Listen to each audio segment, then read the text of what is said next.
Hello YouTube, Ready Reptiles here with another video, and in today's video I'm going to be taking you guys around the backyard. We're going to be feeding some of my tortoises, and I want to introduce you guys to a new addition. This new addition is a large male Sulcata tortoise. This Sulcata tortoise's name is Bruce, and Bruce was brought to me by his old owners because they couldn't take care of him anymore because they're going to be moving to an apartment. So with that being said, hope you guys enjoyed today's video, and let's get started. All right, so before we make our way and start feeding some of these tortoises, we got to jump inside this habitat. There's my shadow, and right there, laying down, enjoying the morning sun, is Bruce. Bruce is a very large male Sulcata tortoise.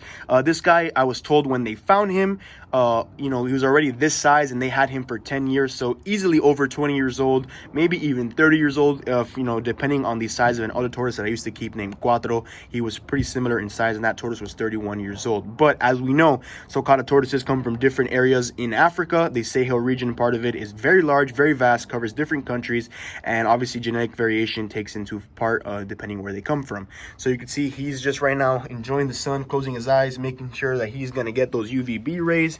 But you can see, compared to my hand, he's a very large male, and he's not alone in this habitat. Right there is Violet. Violet, for those that don't know, is a 60-year-old plus Sulcata tortoise female. They've already been breeding, and they're going to keep each other company in here. They love this heated shelter. The lamps are on from the other day, that video that I posted when we got that rain, but they hang out in that right corner when they want to cool themselves off. Or, of course, in a case where it's an intense thunderstorm or it got a little bit cold, I just put them in here, close this off, and make sure that they're going to be all right. So another thing that I need to do in another video is fix this, shelter. I had a lot more Sulcatas. They bash things. They're bulldozers of the world. You can see they break things off, but I kind of tidied it up a little bit today before I started this video so I can make sure that Bruce won't be able to get out. Neither will Violet. They have this very vast, large space. Not a lot of grass because they eat it all, but they can bask in this area. They got water. And here now soon, since the summer is coming, I will open up that back door and allow them to walk in and out of this habitat, and giving them some extra space over there if they want to shade, cool themselves off in the shade. I let it overgrow, so there's some weeds and grasses that'll be good for them for enrichment. But here is Bruce once again. Like I said, very large male. Don't know his exact age, but he's full of personality. He's very friendly, and I'm very happy that I was able to get this guy. I think he's going to be a great addition here to Ready Reptiles. Alright guys, so real quick before we move on to the rest of the video, I just want to give you guys a little bit of information on a touchy subject that I think personally needs to be spoken about more. It is the ability to care for an animal in general, but specifically Sulcata tortoises. Everyone's situation is different when they are giving up an animal, also when they are getting one. In this case, Bruce's ex-owners loved him tremendously. That's why they gave him to somebody like me who's going to give them a responsible and caring home. But for the most part, a lot of people get Sulcata tortoises and don't understand the intense care that goes behind them. They eat a lot. They are very destructive. You guys notice they break everything, so you have to be on top, make sure they have nice structural and secure habitats. They need to eat specific requirements, so high fiber things. You guys know I've explained that previously in my other videos, but I just want to explain to you guys, before you go out and buy a little Sulcata hatchling, you're going to pay very, very minimum for them, but they do get large. An animal like this can potentially get up to 200 pounds, being that is the third largest tortoise in the world and the largest continental species, obviously being that the Galapagos and the Aldabra come from islands. Now, an animal like that, he's chilling right now, but when he's on go mode, he will break everything. He will batter through the wood, batter through fence. Tortoises, if they can see through something, will have the ability and the drive to want to get through it. So make sure that you have some solid borders when you're creating habitats for these guys as well. Now, that being said, they're very rewarding animals when you give them the proper care. Do your research. Make sure that you are buying them from a reputable captive breeder. A lot of people will just try to make a quick buck from you, and I don't think that is correct. I want people to, if they ever buy a tortoise from me, give them the proper care, proper home, things like that. So I just wanted to give this little clip here, just a little preface before anybody wants to get a Sulcata tortoise. I'll also make an in-depth video once again on how to care for these guys. I already have another one uploaded, but I just want to make it again just so I can continue to upload so people can learn more and more. So with that being said, hope you guys stay with that information and learn something new from that.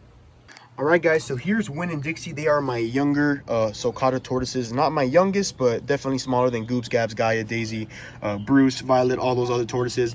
They're right now enjoying a nice pile of romaine lettuce and some scrap lettuces that were in my radiated pen, my young Sulcata tortoise pen, Pop-Tart and Bagel Bite, the yearlings, and also the Aldabra tortoises. So you can see they're enjoying their nice little produce. These guys get a produce meal just like all my tortoises once a week for my larger ones, and then obviously the babies eat every day, every other day, depending on how much lettuce I have left over, and depending on the schedule for that week. So as you can see, they're enjoying this. Obviously they're going to get some water from this, but they also have a clean fresh dish of water here. but they're gonna enjoy this, and we're gonna move on to the next one. Sorry for the background noise. All right, guys, so Goobs, Gabs, Guy, and Daisy got some orchard grass like I give them every day, pretty much, or every other day, just so they can have some foraging elements. And of course, today, since it is their produce meal, I give them some yellow squash in cut pieces, in whole pieces, and I sprinkled down some romaine lettuce as well. I like to sprinkle and break up the lettuce around the edges between the pile of hay, so like that they can have some different foraging elements, of course. I also feed whole squashes as well, so like that they can have a natural beak trimmer. There's Guy enjoying her piece. Goobs right there is munching with Daisy. And as we know, we'll have to feed hay because that is 80% of their diet, because it is a high fibrous grass, and they really enjoy that. So in the next clip, what we're going to do is we're going to make our way over to Bruce and Violet one last time, make sure that they're going to get their food. And over here, who is not going to get produce today because she is loose, is Largo. There's Largo right there hanging out behind these alocasias, getting some of that morning sun. She was just right now basking. Well, she is basking, but she was sleeping behind this bamboo in that little corner back there. You guys can't really see. So these guys are doing great. Same with Win and Dixie, which we'll make our way real quick, show you guys how they're doing. And we're going to wrap up the video after that. I did say that Largo wasn't going to get some lettuce because she has grass to graze on, but I went ahead and gave her a nice little head of green leaf lettuce. She'll munch on that, she'll munch on grass, and she'll be good to go for the day. All right, so here is Bruce munching on that romaine lettuce. They also got yellow squash and green squash. The reason why I'm feeding them separately is because Violet is all the way in the back of their heated shelter, and I just want her to make sure she's getting some food as well, so she has the same kind of idea.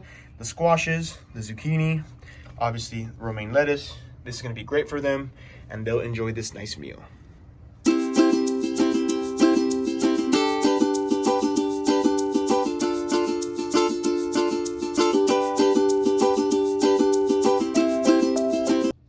All right, guys, so with that being said, we got to feed some of the larger tortoises. There's Bruce right behind me enjoying his meal. So I just wanted to share this little video with you guys. Somebody requested to meet Bruce, so I thought I would just incorporate some of the other tortoises as well, so you guys can have a little bit of a longer video. Bruce is doing great. I'm doing awesome. Everyone here at Ready Reptiles is doing amazing. So with that being said, hope you guys enjoyed. Thank you so much for watching. Like, rate, comment, and subscribe. And for more videos and daily content, check me out on TikTok and on Instagram at Ready Reptiles. And with that being said, see you, my fellow herpers.